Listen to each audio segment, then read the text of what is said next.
Professor of International Politics. Scott Lucas on this one. Scott, good to see you. Good morning to you. It's great to be here, Eamon. Thanks so much. Scott, okay, this week we've had Russia on the stage, we've had China, we've had the USA. Who has stolen the show so far? Well, I think the most important statement, Eamon and Isabel, is the Biden speeches in Kyiv and in Warsaw. Indeed, the very fact that Joe Biden would take this risky trip, traveling secretly to get to Poland, then 10 hours by train to Ukraine, in a wartime situation, it reaffirms his message, which was Kyiv, after a year of Russian aggression, still stands. Kyiv is strong. Kyiv is free. And when Biden issued that message, it wasn't just Joe Biden saying that. It was also on behalf of Americans, the large majority of whom support backing Ukraine. It was on behalf of us in the UK and in other countries who continue to see the need to back Ukraine as we go into the second year of this conflict, with the prospect that Ukraine may be able to liberate its territory from Russian occupation. In contrast, Vladimir Putin's statement in part was for his domestic audience, despite the fact that he's facing the defeat of his attempt to break Ukraine. It was, you have to keep sacrificing, you have to keep backing me.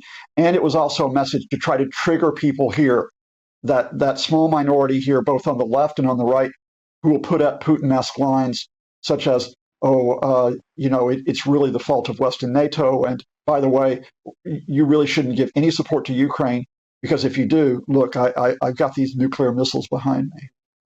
For me, Professor, the most interesting thing to come out of the last few days is perhaps not what Putin's been saying, because we've seen his true colours, haven't we, over the course of the last year. It's the noises we're beginning to see coming from Beijing and the shift in their attitude and the comments from the Chinese diplomat who not only attended that speech by Putin, but has also been in a bilateral with him, saying a crisis is always an opportunity.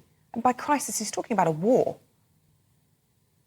I need to push back a little bit on this because I think we've gotten carried away. There are tensions between the U.S. and China which predate the Ukraine conflict, but let's pick up on a couple of things. First of all, U.S. Secretary of State Anthony Blinken last Saturday spoke to China's top diplomat, Wang Yi, and he restated what the Americans and what NATO have said since last March. If you give military aid to Russia, there will be consequences. More importantly, Beijing is not moving to give that military aid.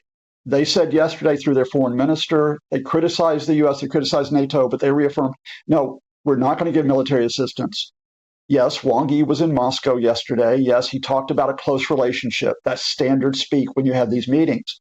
But importantly, there was no reference to military aid. Instead, China emphasized what it wants to call its global peace plan. In other words, China wants to stay low on the military front while going high on the diplomatic front to be seen as a peacemaker rather than being alongside Vladimir Putin in his aggression.